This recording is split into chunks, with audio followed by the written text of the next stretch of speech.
Shalom Bapak Ibu Saudara sekalian. Kita bersyukur kepada Tuhan hari ini, hari reformasi atau minggu reformasi. Kita boleh bersama-sama beribadah menyembah kepada Tuhan.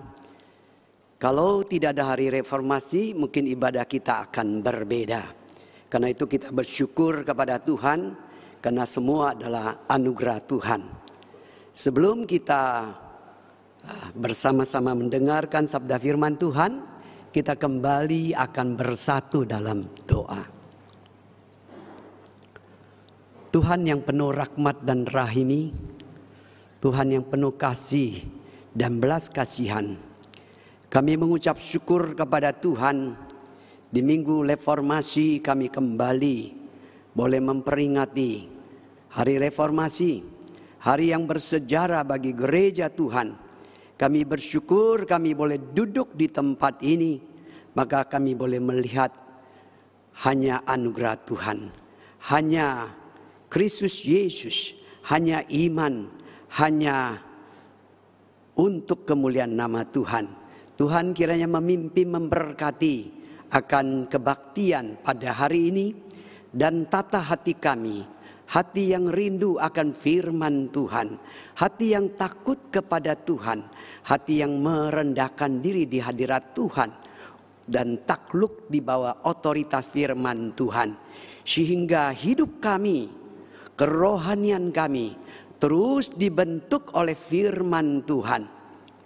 Dan hidup kami semakin berlimpah. Dan biarlah kami sungguh-sungguh menjadi murid Kristus Yesus yang sejati, yang hidup berkenan dan mempermuliakan nama Tuhan. Berkati Tuhan akan saat ini, pakailah hamba-Mu sebagai alat di tangan Tuhan. Terpujilah nama Tuhan, demi Kristus Yesus kami telah berdoa bersama. Amin.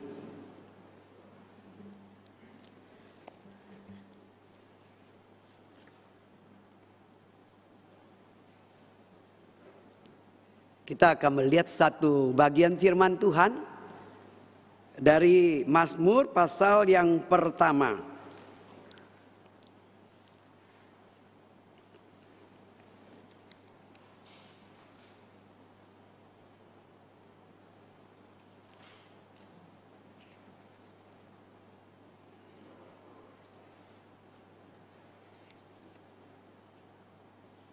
Ayat yang kedua. Demikianlah sabda firman Tuhan.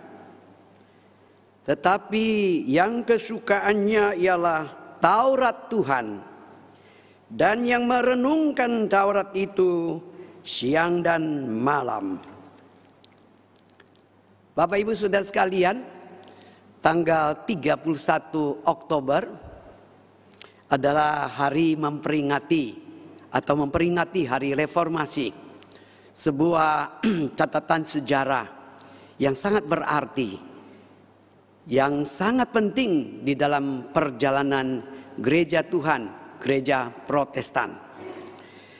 Kita berbicara tentang lima sola saudara sekalian. Tolong bisa ditampilkan? Ya. Jadi ada 5 sola dalam reformasi agama, yaitu sola scriptura, sola fide, sola Christus, dan sola gratia, dan soli Deo gloria. Bapak Ibu Saudara sekalian, kita tahu bahwa sebelum reformasi hanya rohaniwan yang berhak membaca Alkitab, dan orang-orang awam itu tidak bebas membaca Alkitab. Tapi setelah reformasi, semua orang percaya diberikan hak untuk membaca firman Tuhan. Ini satu perkara yang luar biasa. Dan hari ini kita fokus akan berbicara sola scriptura, hanya Alkitab. Secara simpel, Alkitab adalah prinsip dan standar yang tertinggi dan iman bagi orang yang percaya kepada Tuhan. Hanya Alkitab, sola scriptura, Kita tahu bahwa Alkitab itu diilhami oleh Allah. Dan kita tahu bahwa kebenaran Alkitab tidak ada salahnya. Dan Alkitab adalah satu-satunya sumber wahyu Tuhan. Dan juga otoritas yang tertinggi daripada gereja. Tidak ada seorang pun atau tradisi yang bisa menggantikannya. Bapak Ibu Saudara sekalian, filsuf Prancis di abad 18, Voltaire, seorang kritikus, seorang yang dengan keras menyerang akan kekristenan. Dia berkata, dalam 100 tahun Alkitab akan keluar dari panggung sejarah dan tidak ada lagi yang akan membacanya. Tapi faktanya 100 tahun kemudian lebih banyak orang yang mempelajari Alkitab. Bahkan sesuatu yang ironis saudara sekalian. Di Paris dia punya apartemen. Itu dibeli oleh lembaga Alkitab. Dan dijadikan tempat untuk mencetak Alkitab. Setiap jam ada ribuan Alkitab yang dicetak. Dan dikirim, disebarkan ke seluruh dunia. Ini sesuatu yang ajaib. Bapak Ibu Saudara sekalian, pemazmur berkata, untuk selama-lamanya ya Tuhan, firman-Mu tetap teguh di surga. Sekalipun menghadapi banyak serangan di dalam berbagai zaman, Alkitab tetap berdiri. Alkitab adalah buku yang paling penting, yang paling berharga di dunia. Bapak Ibu Saudara sekalian, dalam kehidupan seorang Kristen ada dua hal yang harus dilakukan, yaitu berdoa dan membaca Alkitab. Kalau kita berbicara tentang berdoa, berarti kita berbicara kepada Tuhan. Dan kita memaparkan akan keinginan kita, isi hati kita. Berbicara tentang membaca Alkitab berarti Allah berbicara kepada kita, menyatakan kehendaknya kepada kita sekalian. Bapak Ibu Saudara sekalian, ada orang membandingkan doa dan pembacaan Alkitab seperti dua sayap burung yang tidak bisa dipisahkan satu dengan yang lain. Doa dan membaca firman juga digambarkan seperti nafas hidup. Dan juga seperti kita menyantap makanan dan lain-lain. Bapak Ibu Saudara sekalian, saya pikir analogi sangat bermakna. Yang untuk menggambarkan betapa pentingnya kedua hal ini. Bapak Ibu Saudara sekalian, ada orang yang menggambarkan Alkitab sebagai berikut. Yang pertama, Alkitab adalah sebuah cermin. Kita tahu setiap pagi kita bangun, kita cuci muka, kita sikat gigi, kita ganti baju. Kita pasti bercermin. Dan Alkitab bagikan sebuah cermin. Dia katakan melalui cermin, melalui Alkitab kita melihat diri kita. Melihat diri kita yang sebenarnya. Dan cermin ini, Alkitab ini, saudara sekalian akan melihat pemikiran kita, memancarkan pemikiran kita, dan menyatakan akan kesalahan dan dosa kita. Hal yang kedua, Alkitab itu adalah pelita bagi kakiku dan terang bagi jalanku. Mazmur 119 ayat 105. Zaman dahulu tidak ada lampu jalan. Orang yang berjalan di malam hari butuh lampu, butuh lentera, butuh obor untuk menerangi jalan di depan mereka. Demikian juga saudara sekalian, kita melihat bagi penulis Mazmur itu, firman Tuhan adalah sebuah pelita.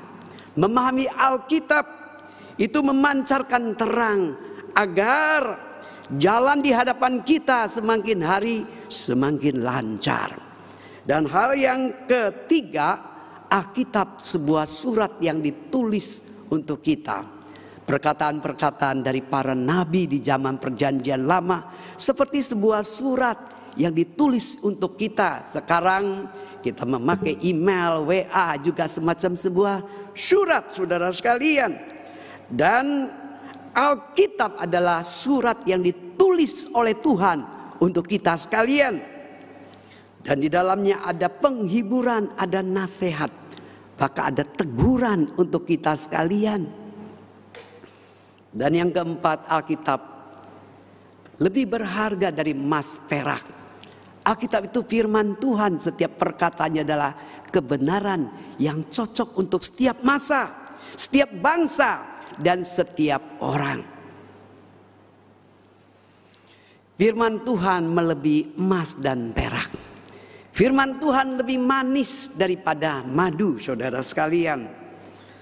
Bapak ibu saudara sekalian, firman Tuhan diuraikan, langsung memancarkan cahaya, membuat orang yang bodoh menjadi orang yang berhikmat. Tapi ada satu masalah, saudara sekalian, kalau Alkitab begitu berharga, mengapa ada begitu banyak orang yang tidak menghargainya? Saya pikir ini ada kaitan dengan sikap kita di dalam membaca Alkitab. Sekarang mari kita renungkan 3 sikap yang salah di dalam membaca Alkitab. Sikap yang pertama, saudara sekalian, yang salah adalah kita tidak boleh membaca Alkitab dengan cara membaca buku komik. Di dunia ini ada 2 macam buku. Yang semacam buku yang memberikan pengetahuan bagi manusia. Yang kedua, buku yang memberikan kekuatan kepada manusia. Dan buku yang kedua adalah Alkitab, firman Tuhan. Bapak ibu saudara sekalian, Alkitab berbeda dengan buku-buku yang lain. Alkitab adalah firman Allah, fondasi iman dan standar daripada perbuatan orang percaya. Seorang ilmuwan yang terkenal, Newton, pernah berkata demikian: kita harus melihat Alkitab sebagai filsafat yang tertinggi, buku yang tidak dapat dibandingkan dengan buku apapun di dunia ini. Nilai Alkitab melampaui nilai buku komik. Dan Presiden daripada Amerika, Lincoln, berkata, Alkitab adalah kado yang terindah yang dikaruniakan Allah kepada umat manusia. Dan segala berkat di dalam Yesus Kristus dikaruniakan melalui Alkitab. Bapak ibu saudara sekalian, kita harus membaca Alkitab dengan sikap yang hormat, khusyuk, dengan kontemplasi, menarik pelajaran rohani yang berharga daripada firman Tuhan. Sikap yang tidak tepat yang kedua adalah tidak boleh dengan sikap mencari-cari kesalahan firman Tuhan. Karena firman Allah adalah kebenaran. Saat kita mempelajari Alkitab, kita bukan mencari kesalahan Alkitab, melainkan membiarkan firman Tuhan itu menerangi, menyelidiki adakah kesalahan kita di hadapan Tuhan. Bapak ibu saudara sekalian, yang bermasalah itu bukan Alkitab, tetapi dalam diri manusia lah yang bermasalah. Karena kita manusia yang berdosa, kita yang bermasalah. Dan sikap yang ketiga, tidak boleh memakai firman Tuhan untuk menyerang orang lain. Pada saat kita membaca firman Tuhan, kita harus membiarkan firman Tuhan menerangi diri kita, bukan menjadikan firman Tuhan sebagai senjata untuk menyerang orang lain. Pemazmur berdoa kepada Tuhan, dalam hatiku aku menyimpan janjimu, supaya aku jangan berdosa terhadap Engkau. Pernah terjadi ada 2 anggota jemaat saling menyerang dengan firman Tuhan. Ceritanya demikian, saudara Chang itu minjem $300 kepada saudara Lee, dengan janji akhir bulan dia akan mengembalikan pinjaman itu. Tapi sampai akhir bulan saudara Chang tidak mengembalikan pinjamannya. Maka saudara Li datang untuk menagih saudara sekalian. Saat dia menagih, saudara Chang keluarin, sudah disiapin ya firman Tuhan. Apa firman Tuhannya? Dia bacakan itu Lukas pasal 6 ayat 34 sampai 35. Firman Tuhan mengatakan, jikalau kamu meminjamkan sesuatu kepada orang karena kamu berharap akan menerima sesuatu daripadanya, apakah jasamu? Orang-orang berdosa pun meminjamkan kepada orang-orang berdosa supaya mereka menerima kembali sama banyak. Tetapi kamu kasihilah musuhmu dan berbuat baiklah kepada mereka, dan pinjamkan dengan tidak mengharapkan balasan. Maka upahmu akan besar dan kamu akan menjadi anak-anak Allah yang maha tinggi. Sebab ia baik terhadap orang-orang yang tidak tahu, berterima kasih terhadap orang-orang jahat. Waktu mendengar firman Tuhan ini, saudara Li itu tidak bisa berbicara apa-apa, bungkam dia. Tapi hatinya dongkol, dia kesel nih ya. Saya dikerjain sama saudara Chang. Dia pulang dengan tangan kosong. Dia pulang terus dia cari-cari firman Tuhan. Kira-kira firman Tuhan apa yang cocok untuk menangkis, untuk membantah saudara Chang. Akhirnya dia temukan satu bagian firman Tuhan dalam Matius pasal yang kelima ayat 26. Firman Tuhan ini mengatakan, aku berkata kepadamu, sesungguhnya engkau tidak akan keluar dari sana sebelum engkau membayar hutangmu sampai lunas. Maka dia undang saudara Chang itu ke rumahnya, dia kunci rumah. Ya, dia bacakan ayat ini ya. Aku berkata kepadamu, sesungguhnya engkau tidak akan keluar dari sana sebelum engkau membayar hutangmu sampai lunas. Bapak Ibu saudara sekalian, kalau kita memakai firman Tuhan untuk saling menyerang, tentu ini satu hal yang tidak berkenan kepada Tuhan. Ketika kita membaca Alkitab, kita harus memiliki dua sikap yang benar. Ayat yang kita baca di awal firman Tuhan disampaikan, Mazmur pasal 1 ayat 2, yang mengatakan, tetapi yang kesukaannya ialah Taurat Tuhan, dan yang merenungkan Taurat itu siang dan malam. Sikap yang pertama yang harus kita miliki, yaitu kesukaannya adalah Taurat Tuhan. Yang kesukaannya memiliki arti hanya satu. Satu-satunya kesukaan juga berarti memiliki level yang tertinggi, yang paling dikasihi. Banyak yang kita kasihi di dalam dunia ini, tetapi hanya Taurat Tuhan yang paling kita kasihinya. Bapak Ibu saudara sekalian, pada satu hari seorang gadis pergi ke sebuah toko buku. Dia membeli sebuah novel romantis. Wah, pulang dia baca langsung ya.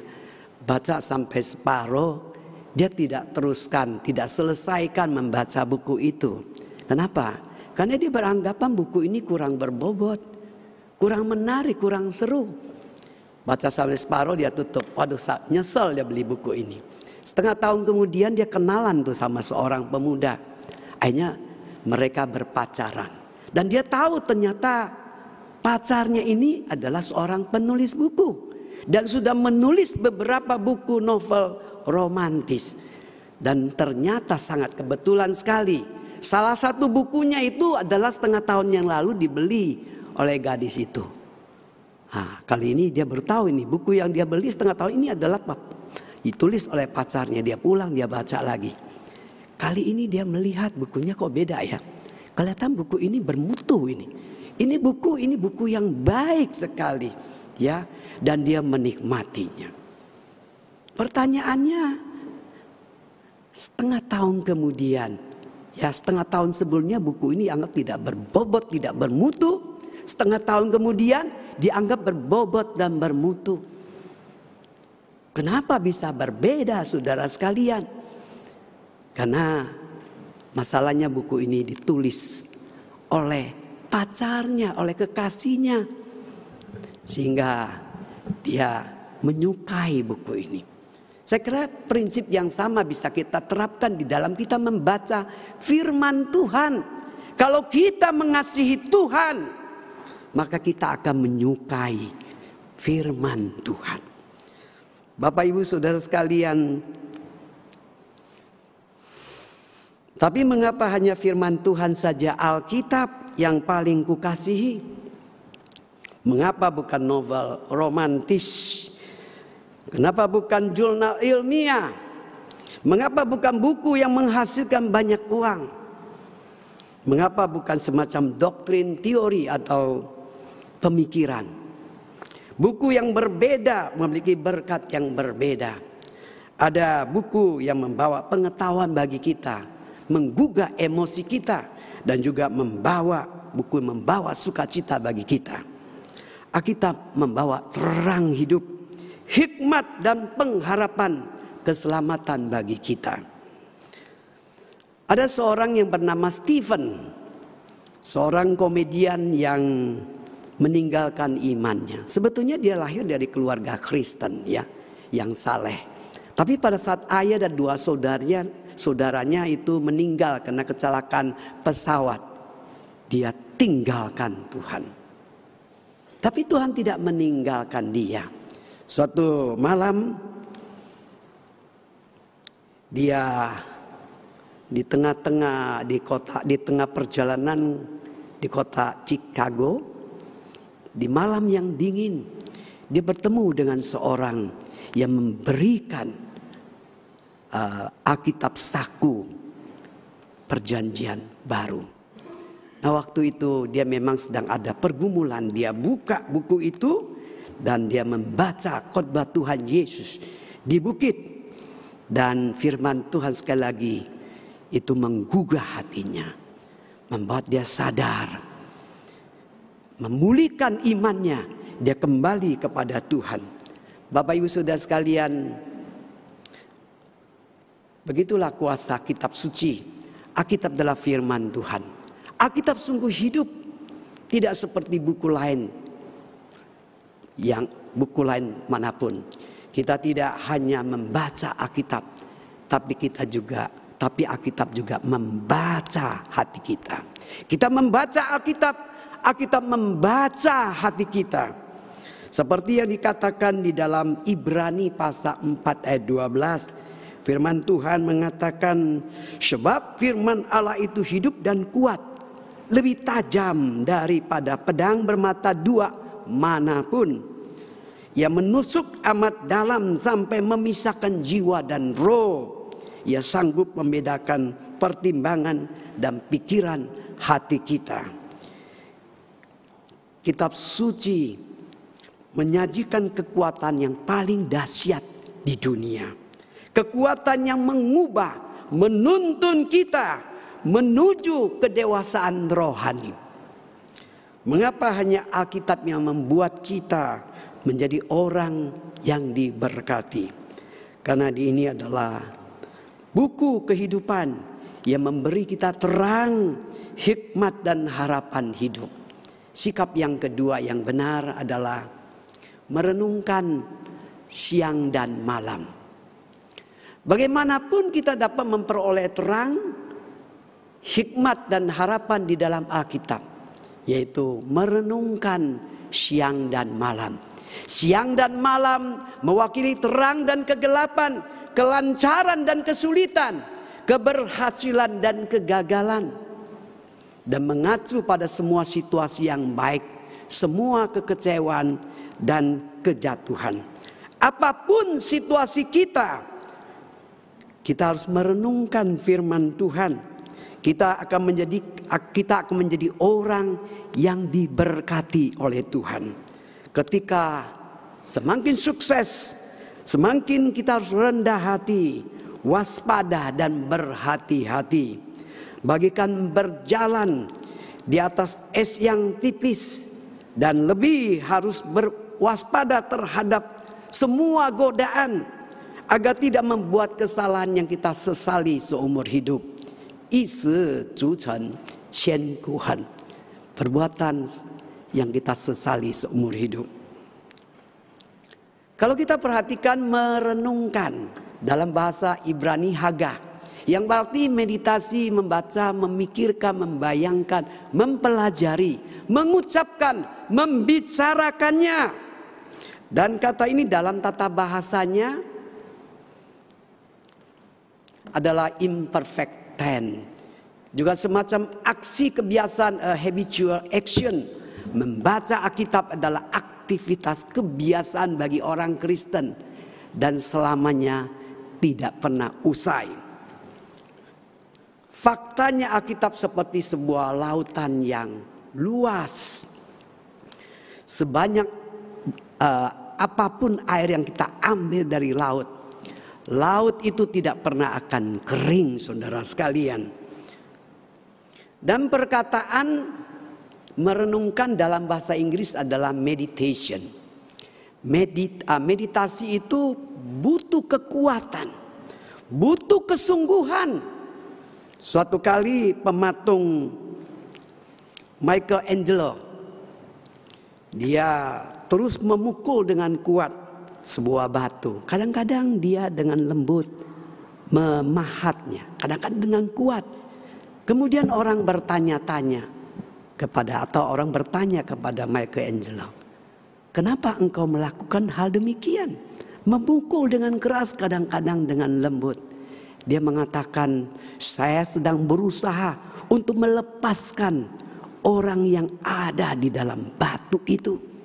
Jadi dia membayangkan seperti ada orang yang terbelenggu dalam batu itu. Sehingga dengan hatinya dia memukul dengan keras, tapi kadang-kadang dia pahat dengan lembut. Seperti ada orang yang terkurung yang perlu dibebaskan. Bapak Ibu Saudara sekalian, saya percaya penjelasan ini dapat kita aplikasikan di dalam kita merenungkan firman Tuhan, mempelajari firman Tuhan. Firman Tuhan itu sangat ajaib.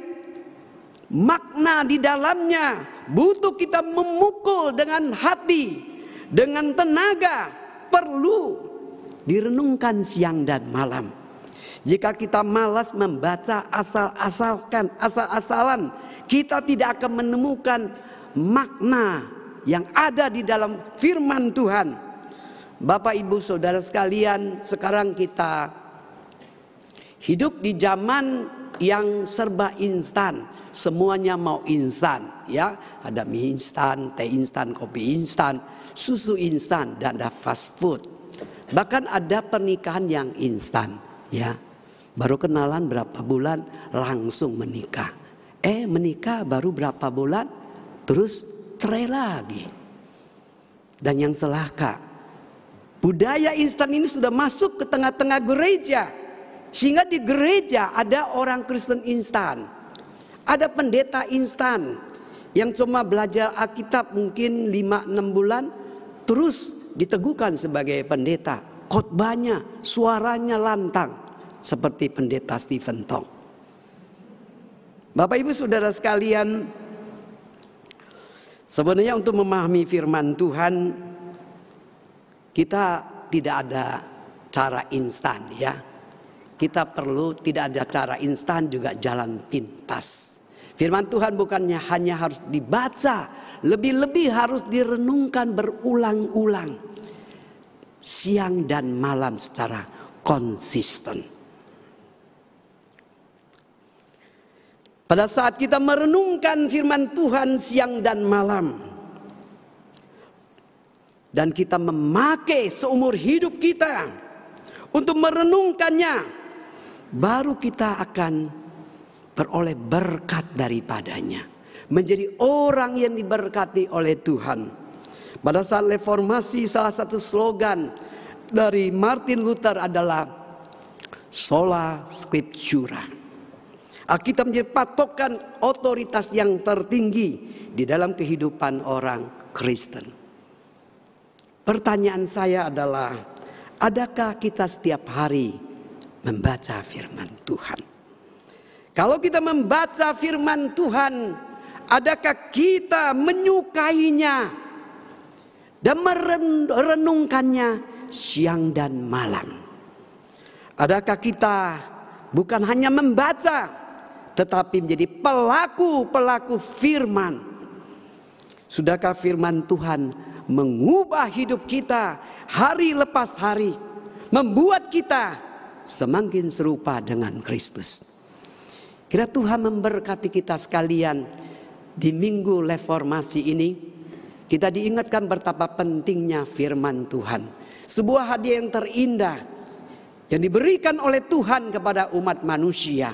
Dan kita sudah memiliki firman Tuhan yang indah itu, yang berharga itu. Biarlah kita menyukai firman Tuhan dan merenungkannya siang dan malam. Tuhan memberkati kita sekalian. Amin. Mari kita bersatu dalam doa. Bapa di surga, kami ucapkan terima kasih. Kembali kami diingatkan oleh firman Tuhan bahwa Alkitab adalah hadiah yang terindah yang diberikan Allah kepada umat manusia. Dan Alkitab adalah isi hati daripada Tuhan, kehendak daripada Tuhan. Jikalau kami ingin mengerti isi hati Tuhan, mengerti kehendak Tuhan, jikalau kami ingin menjadi orang-orang yang memperkenankan Tuhan, biar Tuhan berikan kami hati yang suka akan firman Tuhan, yang mengasihi firman Tuhan. Dan kami punya satu tekad merenungkan firman Tuhan siang dan malam, sehingga hidup kami terus ditransformasi, karakter kami terus dibentuk oleh firman Tuhan, sehingga hidup kami boleh semakin berlimpah, hidup kami semakin berkenan kepada Tuhan, memuliakan Tuhan. Tuhan berkati kami sekalian, agar kami sungguh-sungguh adalah pelaku-pelaku firman. Terpujilah nama Tuhan. Demi Kristus Yesus kami telah berdoa bersama. Amin.